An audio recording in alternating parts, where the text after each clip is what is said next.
Welcome to the Underground, the Steel City Underground, the black and gold standard for Pittsburgh Steelers coverage. Now, here's your host, Joe Kuzma. Hello, everyone, and welcome to another edition of the Steel City Underground podcast. My name's Joe Kuzma, and I'm here today with a little bit more of a short format episode for all of you that are out there tuning in wherever it may be. Welcome back, and if you happen to be new to this program, well, welcome. Glad to have you here. Cut to the chase since I don't have my colleague here to do all the small talk, but there's so much small talk going on right now all over the internet. I had to clear up some garbage. I wanted to get ahead of it, even though I thought I wasn't going to actually preview this final preseason game between the Pittsburgh Steelers and the Carolina Panthers. B teams, C teams, D teams, they may be all the way down as the Steelers. They've cut down to 80 players on the roster, and I think since I last talked to some of you folks out there, Antoine Brooks, we were debating the whole nickel corner kind of discussion that's going on, and Cam Sutton kind of filling out there in the last game against the Lions.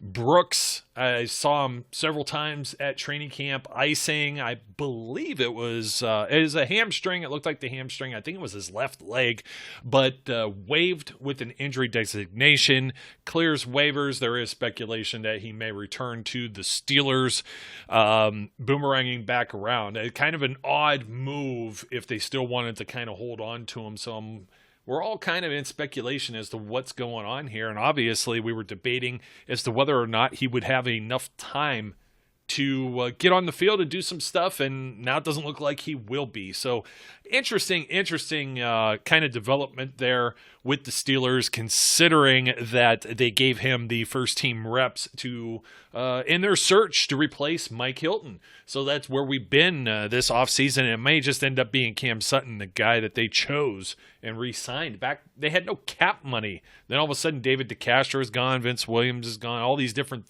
developments, and they're able to squeeze out a few solid players. There may still be an addition coming, because we know old Mother Hubbard's cupboards are somewhat bare in that defensive backfield as far as depth, provided that they just don't keep Joe Schobert and Devin Bush on the field all the time, et cetera, et cetera. There's some things that they're going to have to iron out. It may even be something that we end up seeing more of on Friday as opposed to what we would normally see in what's the final preseason game. It's almost like an annual tradition now, playing the Carolina Panthers, usually in Carolina. We'll see if it rains there. There's been some nasty weather there over the years, as I recall as well.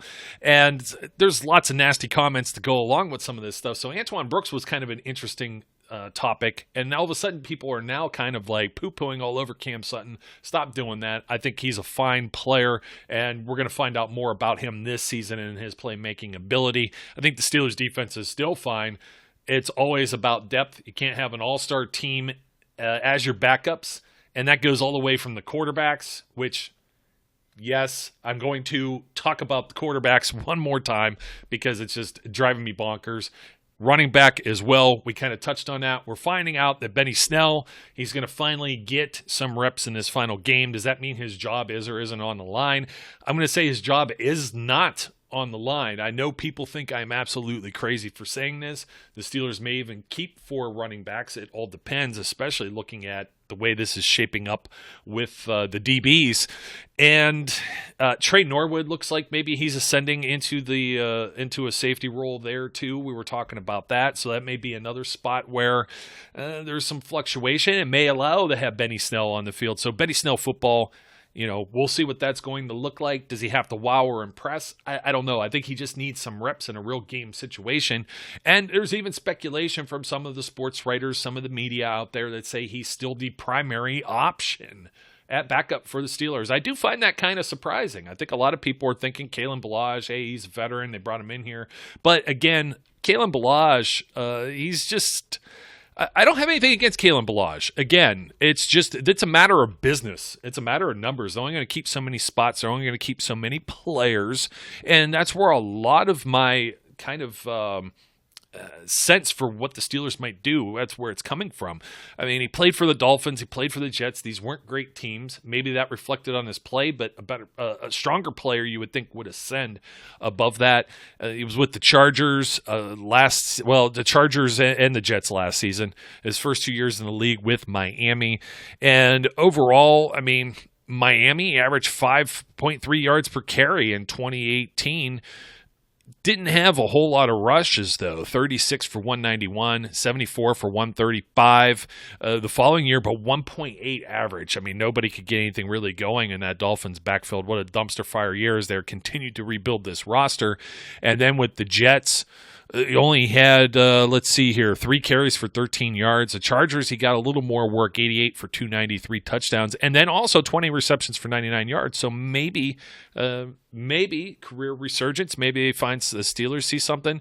Just makes me wonder, like, if the Steelers were looking at this prior, because he was available. He was available last year, bounced between two different teams, right? And I just look at the business of football. I look at how they could expand the rosters on game days from 53 to 55, and I think somebody's going to end up on the practice squad. There's always a running back or two that's always there. There's always a couple wide receivers. One thing I can tell you that won't be a practice squad issue, punter. There's someone out there that wrote this huge long thing about a punting battle and who could win the job on Friday against the Panthers. I think the job is settled. The reason Jordan Berry hasn't been cut, people were like, oh, he'll be cut. The first round of cuts, second round of cuts. Yeah, he's going to get released. I still think this is kind of a real trade situation the same way there was with Brad Wing. Cheaper contract for Presley Harvin III, PH3. You hear that, Brian? That's what people refer to him as PH3, not triple P or BPFP or whatever it was that we were tossing around. Or we'll have to figure this one out. But punting battle, I don't think there's a battle. Quarterbacks, the battle there. This is the one I wanted to get ahead of. So Ben Roethlisberger's sitting, as are very many veterans, and even a rookie in Najee Harris. I got to get used to saying this properly. Najee Harris, per Mike Tomlin, said plans changed. He's not going to be playing Friday. They probably want to keep him healthy. There's now a 17-game schedule out there. So that means quite a few people aren't going to be available. And Mason Rudolph happens to be the other one, as you see, sporting the jersey. Yeah, I always have to – I got to support the brand in many other ways. And look, I'm going to get a Haskins jersey eventually here too. Trust me. I love backup quarterbacks. Those of you who followed this show since its inception know that somebody placed, I wouldn't say a cruel trick on me, but there was some type of bet or something else that played out, and I ended up with a Landry Jones jersey from very many years ago.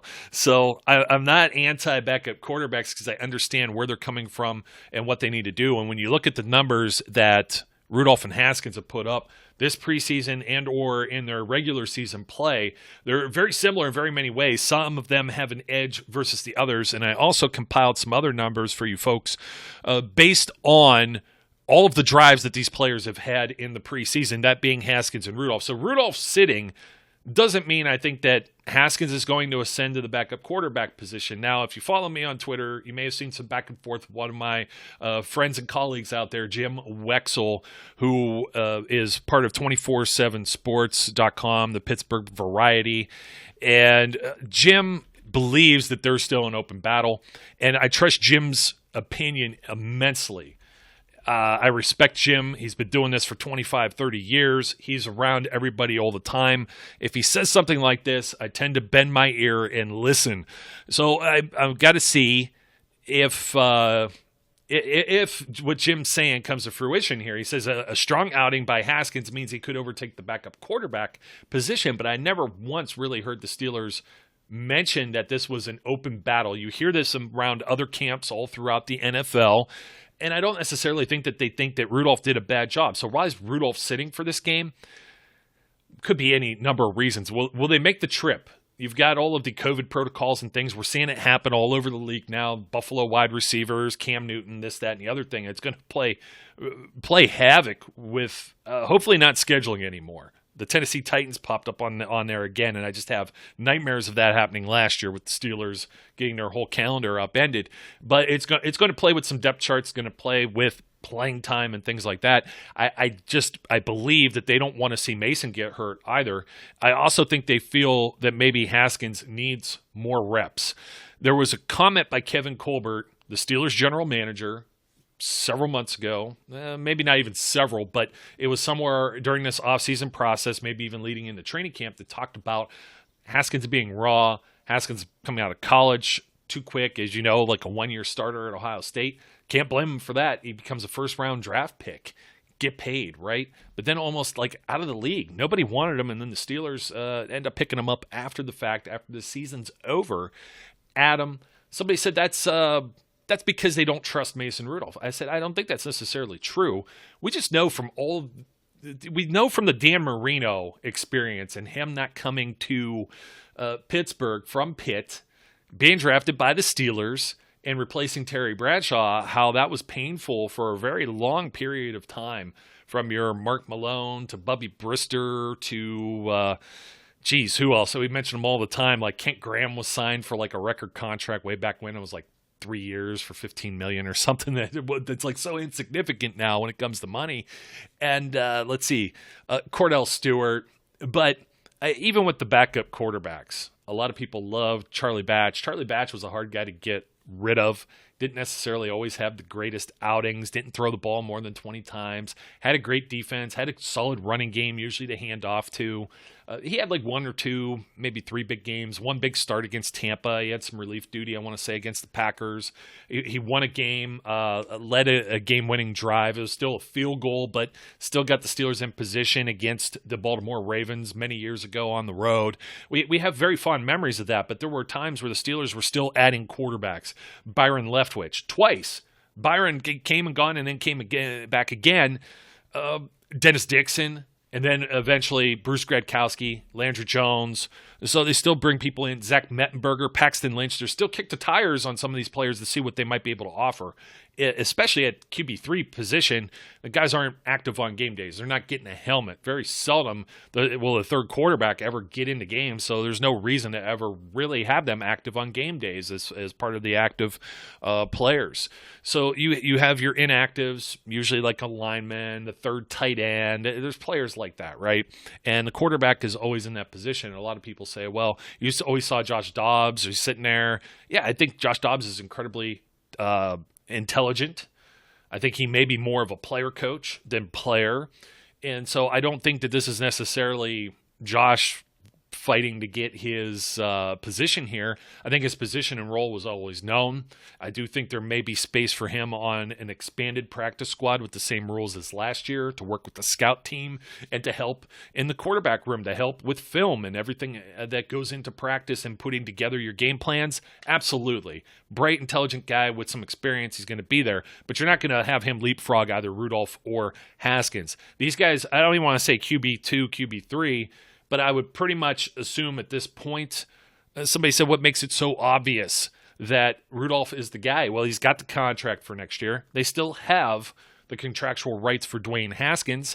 I just see that there's somebody that's played with this team and has been a starter with the Steelers, and Haskins hasn't been that guy yet. I also, like I said, Colbert mentioning that he's raw, needs to develop. This year's kind of like redshirt freshman year for Dwayne Haskins with the Pittsburgh Steelers. It's a way I've always felt about it. I've never felt that he would be cut or released unless he didn't learn some lessons and did something boneheaded. And I really don't know what the axe was to grind in Washington. Some people say, well, it wasn't the coach's pick. Well, then that coach got fired anyways, and they bring in Ron Rivera, and that wasn't his pick either. So there was obviously something that went on there, or they had buyer's remorse. I don't know the story. I don't care about the story because he's now with the Steelers, and that's what I do care about. And you have two bright futures, two young men that could end up being solid quarterbacks. You're never going to replace Ben Roethlisberger. Let's get that out of the way. Ben is a future Hall of Famer. Ben has done things that other players in the NFL haven't done, and there are other players in the NFL who have done things that Ben hasn't done. But for anybody to come in and fill those big shoes, man, don't put me there. So you've heard me spill out these numbers before. These are some repeats, but Mason Rudolph has played fewer snaps to Dwayne Haskins through 3 games. In fact, he played about half as many until last Saturday's Lions game. 67 snaps to Haskins' 88. These guys are both completing a heavy percentage of their passes. However, Rudolph has completed 75, which is crazy to think because there's still some drops. It could be as high as 80 here. 27 of 36. You got Haskins at 28 of 42, which is also great. That's good. 66.7. For a backup quarterback to even do 60, for a starting quarterback to even get 60% or better, great. I understand the competition they're against. Rudolph has actually thrown the longest passes in these games so far, at least the first 2. I forgot to look at the last game. I apologize. It's one I didn't pull. I'm just assuming that one of those passes was a little bit longer. I could be wrong. That's just based on the way the drives ended up too here. So you have 299 yards for Rudolph, 271 for Haskins. Haskins has 1 touchdown pass. Rudolph has 0. Neither of these guys have any interceptions. Rudolph has more yards per attempt, 8.3 to 6.5. They both taken a sack. Rudolph with the higher QB rating, 99.2 to 92.5, despite not having the touchdown pass. It's kind of interesting because Rudolph has had only 9 drives this entire preseason, whereas Haskins has had 13. Now, I mentioned the snaps played. There's penalties and things that factor into this too. So there's actually 68 plays total for the drives that Rudolph has had and 90 for Haskins. I know it seems a little confusing, but this comes out of the game books directly. So just reporting the figures as they are. Haskins had 5 drives in the Hall of Fame game, 5 plays, 16 yards with a punt. I don't know that I need to go through all these. You had a few of them that ended the half. He's ended the half and ended the game on all 3 of these games and even spilled into the third quarter here. So 5 drives, Hall of Fame game, 1 of them with the touchdown, 1 with the field goal, and 2 punts. And in fact, overall, 3 punts and then 2 end of half, 1 end of game. So 3 end of period type scenarios, either halftime or end of the game, 3 punts. Rudolph's drives out of the 9, he's had 4 punts. Okay. I think we forget too, Rudolph had a drive, very first drive in the preseason, 6 plays, 23 yards with the fumbled exchange with Chase Claypool. There was a punt, and then there was a missed field goal by Sam Sloman, and everybody thought it was Chris Boswell, and they're saying, get rid of this bum. See how dumb some of these things are. The second preseason game, technically week 1, with Rudolph, another 3 drives, 7 for 41, 5 for 44, and a 3 for the -2 where he got absolutely buried because the offensive line just got manhandled on third down there. All 3 were punts. All 3 of those drives had something that happened, particularly the first 2. We had offensive holding, false starts, another holding. I think there was a hold on Freiermuth, a false start on Chooks, and then a hold on Trey Turner. And then, of course, the line folded and collapsed. This is where Haskins shined differently when he came in. 9 plays, 65. Well, his first one was a 3 and out, 3 for 3 yards with a punt. So that was the last time that one of his drives punted. He went 9 plays, 65 yards, touchdown. That was Kalen Ballage. I think that put the period on that sentence. End of half. 2 other touchdown drives, 10 for 60, 11 for 50. Those go into the third quarter, okay? Again, the competition you're up against too, or the players you're playing with, he's still getting it done with some of the third-string guys, but also against some third-string guys. Some of the passes that we've seen, like I said, the touchdown pass, free play, offsides from the defense. Defense is completely lost. They leave Anthony Johnson completely wide open. You've had Haskins run a play in the complete wrong direction too. You can't forget that. So as everyone gets beefed up over, hey, he's had all of these different touchdown drives, or Mason hasn't been able to do any of this stuff. We go into, of course, after he has these touchdowns, and again, he plays the ball very safe. I'm cool with that. I'm cool with the Anthony Johnson touchdown. He finds Rico Bussey for a really nice pass. Bussey gets open pretty well too. We're going to see if he makes the practice squad. But after these touchdown drives, just the 1 field goal, 14 plays, 76 yards, and that's it. And then he gets 2 drives as opposed to 3 in last week's game where Ben just ate everyone alive, but Rudolph led 3 scoring drives, understanding getting the end zone. Juju Smith-Schuster with the one drop that may have been a touchdown there. They're going to have some of that. Haskins, of course, had 2 drives of his own. All of these were field goals. 3 field goal drives for Rudolph, 2 for Haskins. The other one with Haskins was just finishing out the game and then kneeling on the field in the victory formation to close it out. I think it's just kind of interesting to see, though, even though there have been 13 drives for Dwayne Haskins, 417 yards, Rudolph has put up the drives, 9 of them for 358. So he still gets everything moving, and Dwayne a little bit sometimes maybe a beneficiary of the short field. The one drive in the Hall of Fame game, 5 plays, 33 yards, most certainly that was one that was just handed to him. Rudolph has had in that last game drives of 10, 14, and 10. Haskins has had some of them here, 9, 9, 10, 11, 14, 12. What am I getting at? What are you saying, Joe? I talked about these guys. I talked about their regular season statistics also. And I think that they're just really evenly matched. And I don't feel necessarily that the Steelers are going to jump the gun, make this big a deal, maybe even shoot or wreck the confidence of who's going to probably be the guy they slated as their primary backup. I don't know that Rudolph, someone's saying trade bait. If he's worth value to another team, why wouldn't he be worth value to the Steelers as a backup? Again, we're talking about backups. I just want to be clear here. I'm not talking about the next Ben Roethlisberger, the next Hall of Fame gold jacket going to a Steelers player. Maybe just somebody that's an effective QB until maybe that next guy comes. Maybe they finally fail. I mean, Cordell Stewart, he was so hot and cold so many times. You thought sometimes he was going to punch his ticket to Canton, and then, maybe he fails in a big game. And then there's things like that to happen. Regular season-wise, Mason Rudolph has had 9 starts. He's had fewer attempts than Dwayne Haskins, who's had 13 starts in the NFL. And when I put Dwayne's 444 pass attempts to Mason Rudolph's 326, that's 118 more attempts. That's about 3 games worth of pass. That's a lot of passing. Both of these guys are completing over 60% against real competition in a regular season. Rudolph is at 61.7. Haskins is slightly over 60.1. He's just over the mark. Rudolph has actually thrown for more touchdowns and fewer interceptions in the regular season. 15 touchdowns and 10 interceptions to Dwayne Haskins' 12 touchdowns and 14 interceptions. They're a half yard off in their average yards per attempt, 5.9 to 5.4. The striking one here, though, is in 9 of those games, Mason Rudolph has taken 16 sacks, whereas Dwayne Haskins has taken 49.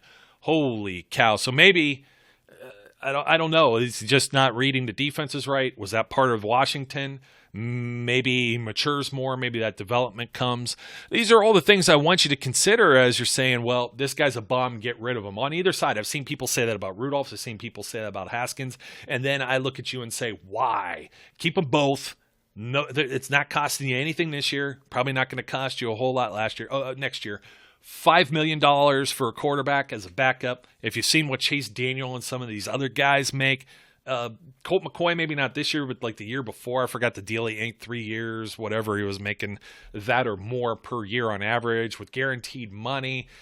These guys are way after runs here when it comes to being a starting NFL quarterback. We still don't know if Ben's going to play next year. So basically, heading into this game, there's the only things you really need to be looking at is as long as Dwayne doesn't fail, we're good. If he lights everything on fire, it's going to get us all excited, and that's probably the last we're going to hear about him or Mason Rudolph for a while. And I don't know that it necessarily is sentiment. In my opinion, my gut feeling is the Steelers, they're kind of stuck in their ways. They're lucky. Both of these guys are lucky. They're on a team that keeps 3 quarterbacks on their roster. Josh Dobbs, also valued, should be lucky that they're at least thinking of keeping a guy on the practice squad, too. They did that with Duck Hodges. And Duck Hodges is actually somebody who made Josh Dobbs expendable a couple of years ago, too, if you remember when Dobbs was traded to Jacksonville. So, in just summation, I don't think this is like a decision where they're like, hey, we're giving Dwayne the start to see if he can win the backup quarterback position. I don't find that as the necessary reasoning. I just think we're about to go into the regular season and make cuts, and anybody other than Ben Roethlisberger is just not going to see very many snaps on the practice field going forward for 17, 18 weeks now. So, folks, enjoy the game Friday, what you can of it. This may be the last time you see roughly, what do we got? 80 to 53 is what kind of cut. 27 players. If we get the practice squad, expanded practice squad rules have been floated around with the NFL. If that's the way it's going to be, I believe the number was 16. So you may see some of these players returning. You may see some floating around from other teams. And depending on what goes on with further, Antoine Brooks, could he be back? Could he be on IR? Could he be somebody to have future plans for? Are they completely done with them? Maybe the Steelers make some more moves. I think that's also going to be dependent on what some of these young men do in Carolina, at Charlotte, Friday night.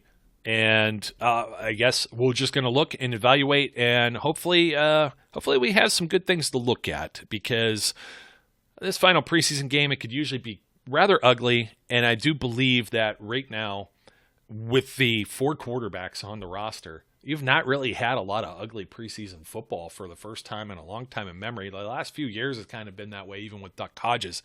But I remember like a Dustin Vaughn, and there were quarterbacks that were there for camp that never even got on the field. I mean, that's, pretty telling when it comes to what the organization thinks with them, with their future plans. So I won't belabor this any longer.